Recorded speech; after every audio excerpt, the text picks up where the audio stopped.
20h sur la 7 TV et c'est toujours avec le même plaisir que nous vous recevons, mesdames et messieurs. Voici les titres donc de cette édition. Dialogue national sur le système politique. Taxawu Sénégal sera de la partie.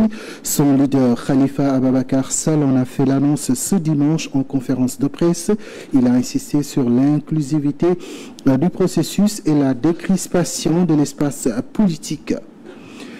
Effondrement d'un immeuble de 3 étages à Touba, le bilan provisoire fait état de 2 morts. L'accident a eu lieu au quartier Garage d'Arou ce dimanche. Après un grand bruit, l'immeuble s'est affaissé sur lui-même en quelques secondes, raconte un témoin. On le porte souvent au cou ou on le manipule à des moments d'intimité avec Dieu, le chapelet musulman. Un objet de dévotion, mais aussi un collier religieux spirituel qui incarne la foi et la tradition de l'islam. Le chapelet musulman fait l'objet de notre dossier de ce soir. Voilà pour le sommaire. Le développement dans une poignée de secondes.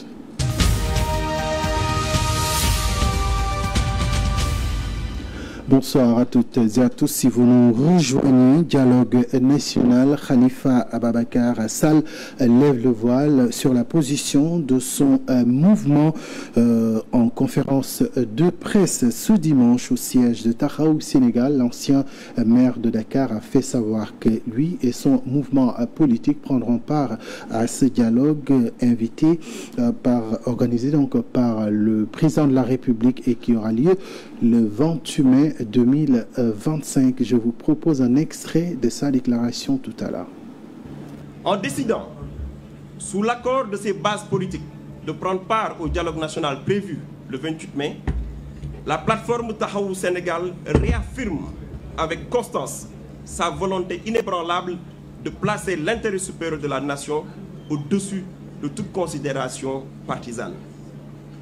Taxawu Sénégal rappelle ainsi avec clarté que le dialogue entre pouvoir et opposition, loin d'être une faveur concédée ou une allégeance consentie, constitue une exigence dans le cheminement démocratique d'un État.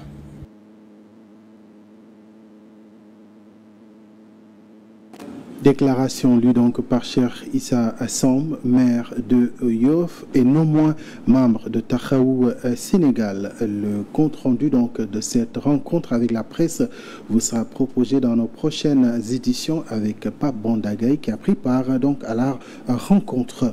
Nous vous l'annoncions donc dans les titres. Un grave accident s'est produit ce dimanche à Touba. Un immeuble de 3 étages s'est effondré au quartier Garage d'Arou, plongeant les habitants dans l'émoi et la consternation. Le bilan provisoire de l'effondrement fait état de 2 morts, selon un témoin présent sur les lieux au moment des faits qui s'est confié à Sénéweb.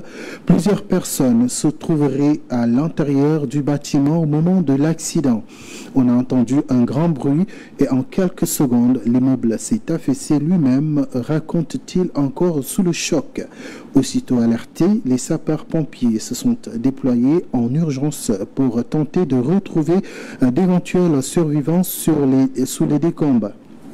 Des éléments de la police ont également été mobilisés pour sécuriser le périmètre et faciliter l'intervention des secours. Les opérations de recherche se sont poursuivies par la suite dans une course contre la montre pour assister les potentielles victimes. À Djahaï, c'est plutôt donc le lycée qui a besoin d'assistance.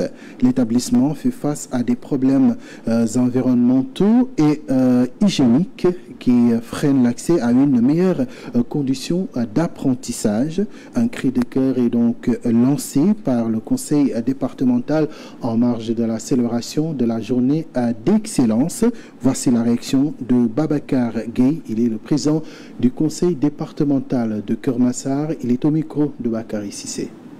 Non, nous avons honoré pratiquement plus de 150 élèves, entre le BFM et BAC. Donc il y a eu également les 3 élèves qui ont réussi au concours général. La Miss Math et Miss Science aussi, ces élèves-là également ont été honorés. Bon, mais en plus de cela, cette année, nous avons honoré 3 jeunes filles qui ont réussi au concours national qui était organisé, je ne sais pas, par l'association des artisans. C'est vrai que un enseignement de qualité ne peut pas se faire sans un lieu sain, en fait un lieu de qualité. C'est-à-dire que nous devons avoir des infrastructures de qualité pour qu'on puisse avoir un enseignement de qualité au bénéfice des apprenants. Bon, le lycée Djahaï, comme vous le voyez, c'est un lycée qui a des difficultés sur le plan de l'environnement, mais on est en train de faire notre mieux pour sortir le lycée de ces difficultés. Je pense qu'il y a des améliorations quand même. Pour ceux qui connaissaient le lycée l'année dernière et les années avant, donc il y a des avances, mais il reste beaucoup à faire. Donc on est en train de faire un pavage de la cour, à l'exception du terrain de football et du terrain de basket. Il y aura aussi un espace que nous allons aménager comme espace vert. Nous interpellons l'État pour que l'État nous vienne en aide, parce que le conseil départemental ne peut pas tout faire. Nous attendons à ce que les autorités nous appuient. La journée de l'excellence a été également célébrée au lycée Malick Sall de Louga, une occasion saisie par le président de la Convergence patriotique pour le développement de Louga, Copadel, pour réclamer le retour de l'éducation civique et morale pour lutter contre les dérives comportementales observées dans les écoles. Lamine Diop, il se nomme, il est au micro de Goran Bouch. Nous ici au Sénégal, nous avons des valeurs sur lesquelles toute la population est appelée, n'est-ce pas, à s'y référer. Nous devons nous référer à nos valeurs, n'est-ce pas? C'est des valeurs de Djom, des valeurs de Kerse, des valeurs de Foule, de Faïda. Les Sénégalais vraiment doivent avoir une très bonne éducation parce que c'est ça ce que nos ancêtres nous ont légué. Mais en tout cas, pour moi, l'école doit être considérée comme un lieu d'éducation. On doit essayer de réhabiliter l'enseignement de l'éducation civique dans les écoles. Et encore l'éducation morale aussi. Je crois qu'au-delà de l'établissement, ce qu'on doit vulgariser, c'est l'ancrage à notre culture, l'ancrage à nos valeurs. Et des fois, c'est des gens qui sont égarés. Mais je crois qu'on n'a pas besoin, pour des références, on n'a pas besoin de franchir les mers, de franchir les océans. On a tout ici au Sénégal, dans tous les domaines. Si vous voyez, donc vous pouvez voir de très hautes personnalités qui ont eu à exercer leur métier dans un domaine concerné et qui ne se sont jamais départis donc de notre valeur ancestrale. S'inculquer des valeurs civiques pour éviter d'avoir maille à partir avec la justice. Justice, parlons-en.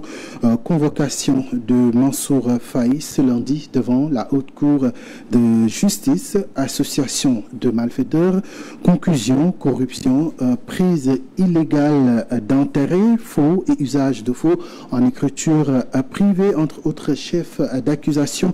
La liste n'est pas exhaustive. Le préjudice est évalué provisoirement à plus de 2 milliards de francs CFA.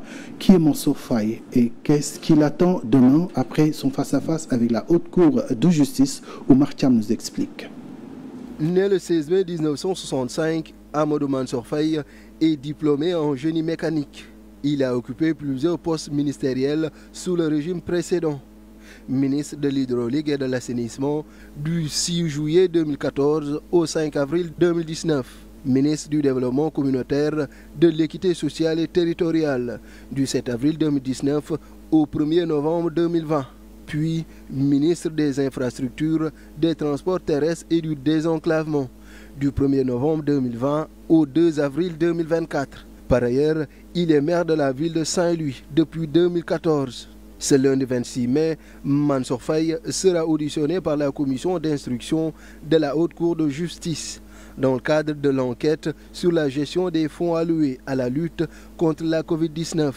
La Cour des comptes a en effet mis en lumière des cas de surfacturation présumés sur l'achat de riz, dans lesquels l'ancien ministre serait impliqué. Des accusations qu'il rejette catégoriquement, comme il l'a affirmé lors de son passage dans l'émission Faram Fatih sur la TFM. On a un budget de 69 milliards, mais on a retourné par quasiment 5 milliards. On a économisé pour l'État, alors qu'on aurait pu tout dépenser. Non. Selon la résolution de l'Assemblée nationale ayant conduit à sa mise en accusation, de lourdes charges pèsent sur lui. Le document évoque des indices et présomptions graves et concordants d'association de malfaiteurs, de concussion, de corruption, de prise illégale d'intérêts, de faux et usage de faux en écriture privée, de détournement de deniers publics, d'escroquerie sur les fonds publics, de blanchiment de capitaux, ainsi que de complicité dans ces différents chefs. Le préjudice provisoire est estimé à 2,74 milliards de francs CFA. Confiant, Mansour Faye affirme aborder cette étape avec sérénité. Il soutient que si les accusations concernent uniquement sa gestion des fonds Covid-19, son audition ne prendra qu'une fraction de seconde. Parce que amul dara lu ci taxaw. Sur les 5 anciens ministres appelés à comparaître devant la Haute Cour de justice, 2 sont déjà sous mandat de dépôt. Mansour Faye saura ce lundi si son sort prendra la même tournure. À l'image du régime de Macky Sall, l'infraction relative à la diffusion de fausses nouvelles est toujours d'actualité. Avec ce nouveau régime, Oumar Sow sera déféré ce lundi au tribunal de grande instance hors classe de Dakar. L'ancien conseiller spécial de Macky Sall est également poursuivi pour diffusion de fausses nouvelles. Diomambaye nous en dit plus. Quand les tensions politiques étaient au summum et faisaient vaciller tout le pays entre 2021 et 2023, Pastef était à l'époque un fervent défenseur de la liberté d'expression et des droits humains. Le parti affichait une position à bout portant sur la question. L'actuel chef de l'État, Bassirou Diomaye Faye, dénonçait avec hargne les arrestations des membres du parti interpellés pour diffusion de fausses nouvelles. On a arrêté notre frère Fadilou Keïta, coordonnateur du Némé Couture. Pour quel motif? Pour le motif d'une publication sur Facebook. Dans un pays démocratique, on est libre de de dire ses pensées, de donner son opinion sur la marche de l'État, sur les événements en cours. À ce moment-là, beaucoup de membres et alliés de Pastef ont été écroués à cause de ce délit. El Malik Ndiaye, Fadilou Keïta, le défunt Pape Ibra Gueye, Di Papito Kara, Ousmane Diagne, Abdou Karim Gueye, Cheikh Omar Diagne, entre autres, il leur était reproché d'avoir véhiculé des informations mensongères de nature à jeter le discrédit sur le fonctionnement des institutions. Aujourd'hui, la peur semble avoir changé de camp. Les erreurs du passé en matière de liberté fondamentale refont surface. Pastef a radicalement changé son discours sur le sujet. Il faut me dire que ce sera zéro tolérance désormais dans ce pays. Diffusion de fausses nouvelles, ce sera zéro tolérance dans ce pays. Que chacun assume. Le délit de diffusion de fausses nouvelles résonne de nouveau à outrance dans l'espace politico-judiciaire. Depuis l'avènement de Pastef au pouvoir, beaucoup de personnes considérées comme étant des voix discordantes ont eu maille à partir avec la justice pour ce motif. On peut citer commissaire Keïta, Hassan Diouf, Abdou Nguer, Adama Gaye, Cheikh Yérim Seck. Parmi eux, certains croupissent toujours en prison. Oumar Sow est le dernier sur la liste. L'ancien ministre conseiller sous Macky Sall est placé en garde à vue depuis vendredi soir. Il sera déféré ce lundi au tribunal de grande instance hors classe de Dakar pour les mêmes raisons. Un récit signé Diomambaye. Parlons à présent de toute autre chose. Opération d'immatriculation. La Direction générale des transports routiers fait le point au terme du délai accordé aux conducteurs. 120 000 dossiers d'immatriculation de motos de 2 roues ont été validés sur les 149 048 demandes reçues, soit un taux de 65%. Des résultats satisfaisants selon le directeur Waldjojo Ndiaye, qui annonce également de nouvelles mesures pour faciliter la circulation des motos dont les dossiers ne sont pas encore validés avec l'attribution de certificats de dépôt provisoire. Matarbari. Sur 149 048 demandes d'immatriculation de motos, 124 248 ont été validées. L'annonce est faite par le directeur général des transports routiers qui a fait le point à la veille de la date butoir. Les opérations auront duré 5 mois, dont une prorogation de 2 mois accordée en mars dernier. Les résultats obtenus dépassent de loin les attentes selon Valdiodio Ndiaye. Ils sont 7 fois supérieurs à ceux enregistrés durant toute l'année 2024 où 18 600 motos ont été immatriculées au niveau national. Valdiodio Ndiaye rappelle qu'au niveau régional, d'excellents résultats ont été enregistrés. Le taux gravite autour de 65%. Cependant, des difficultés ont été notées dans certaines régions ayant obtenu de faibles résultats. Des milliers de dossiers n'ont pu être traités à cause de l'absence d'un certificat de vente exigé, et ce, pour parer à toute tentative de fraude. Le ministère des Infrastructures, des Transports terrestres et aériens, en collaboration avec ses différents services, prévoit d'autres mesures à partir de la semaine prochaine. Des certificats de dépôt provisoires seront produits pour permettre à toutes les demandes déposées d'obtenir un document leur permettant de circuler librement.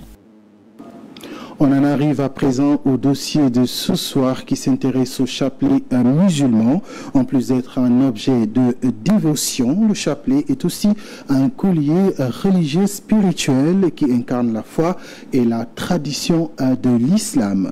Du chapelet fait de grains, on est passé au chapelet électronique. Si d'aucuns parlent de sacralité du chapelet traditionnel, d'autres par contre parlent de précision concernant le chapelet électronique et soutiennent qu'il n'y a aucune différence entre les deux.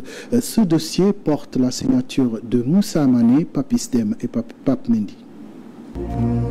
À première vue, il peut être perçu comme un objet banal, mais pourtant, il renferme beaucoup de mystères. Selon plusieurs croyances, cet objet de dévotion fait partie du quotidien de plusieurs musulmans.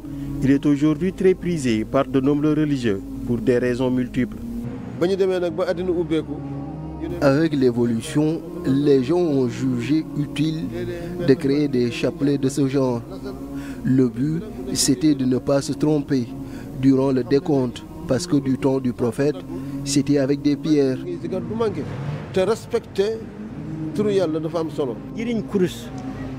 Le chapelet, c'est pour prier et faire des invocations. Et c'est important de connaître l'importance du chapelet en tant que musulman. Généralement constitué de perles enfilées sur un cordon, il est utilisé durant les cérémonies religieuses. Le chapelet aide à compter le nombre exact d'invocations et d'incantations formulées par les religieux, mais pas que. Le chapelet, ce n'est pas uniquement pour faire le décompte. Il renferme plusieurs secrets à cause des noms d'Allah qui sont prononcés.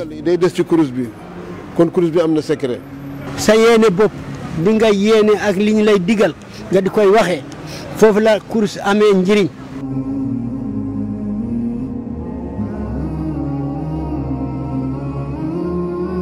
Cet objet est vendu à des prix variés. Un seul chapelet peut coûter jusqu'à 100 000 francs CFA selon le format voulu.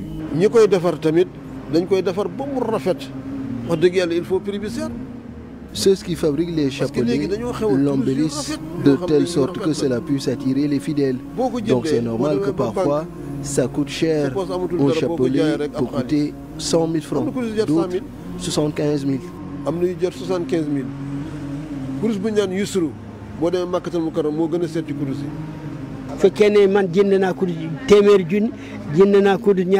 Le prix n'est pas trop important si l'on ne sait pas se servir du chapelet. Qu'il coûte 100 000 ou plus, c'est pareil. L'essentiel, c'est de connaître sa valeur. Mais aujourd'hui, avec la modernité, d'autres types de chapelets voient le jour, le chapelet électronique. Pour d'aucuns, il n'a aucune différence avec les chapelets traditionnels faits de perles. La visée reste la même. Le chapelet électronique, c'est juste pour faire le décompte des noms d'Allah. Mais ce n'est pas mauvais.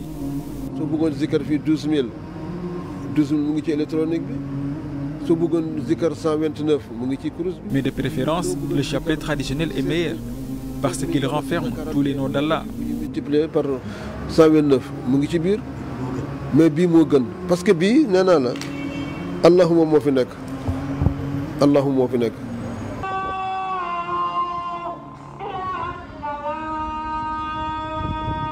Le vendredi est un jour saint pour les musulmans. Ils se réunissent dans les mosquées pour effectuer la prière. Ici, à la mosquée de la Divinité, 6 à Ouakam, certains fidèles sont déjà sur place et grenadent tranquillement leur chapelet.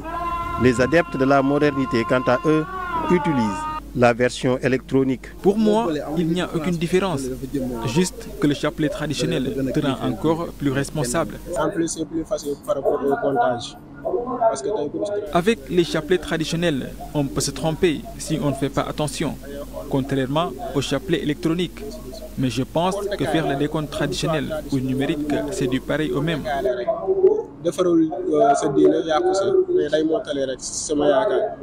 Pour compter, ce n'est pas seulement pour faire le décompte, non, il y a plusieurs secrets dedans. Le chapelet traditionnel est très puissant. On ne doit en aucun cas l'emporter dans les endroits impurs. Entre tradition et modernité, l'usage du chapelet musulman a connu une évolution au fil des années. Du temps des prophètes, c'est des pierres qui servaient de chapelet. L'essentiel, selon plusieurs croyances, c'est de ne pas se tromper sur le décompte de ces perles.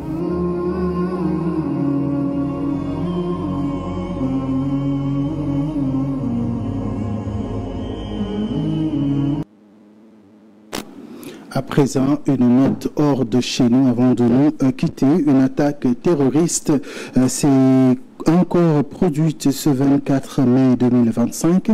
En effet, des hommes armés ont attaqué le site d'une entreprise chinoise à Tringa à Marena sur l'axe Bamako-Kai où ils ont incendié des engins roulants dont des grues, des tracteurs, des camions citernes.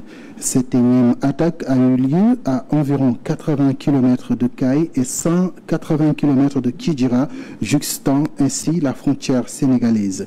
Bien que l'attaque se soit produite en territoire malien, elle est suffisante pour que la sécurité soit davantage renforcée sur cet axe. Sur place, des voix se sont d'ailleurs élevées pour appeler à la vigilance et à l'unité face à la menace terroriste. Voilà donc, mesdames et messieurs, ce qui met un terme à cette édition. Merci à Sekou Djemi pour la coordination de ce journal, ainsi qu'à Bamba Traoré pour la réalisation. À vos chers téléspectateurs, merci de votre fidélité. C'est la fin de cette édition du 25 mai. 25 mai, journée dédiée à toutes les femmes du monde. Nous leur disons bonne fête. Pensez priante pour celles qui n'ont toujours pas reçu la grâce de l'enfantement. Mesdames et messieurs, restez avec nous. Le programme se poursuit sur la 7 TV à 21h. Vous aurez votre émission Sport sur 7. Grégoire Sombangom reçoit Moussa Diop, coach sportif, et Boukar Ndour, journaliste sportif. Quant à moi, je vous retrouve demain dans la matinale, si Dieu en a convenance. Excellente soirée à toutes et à tous.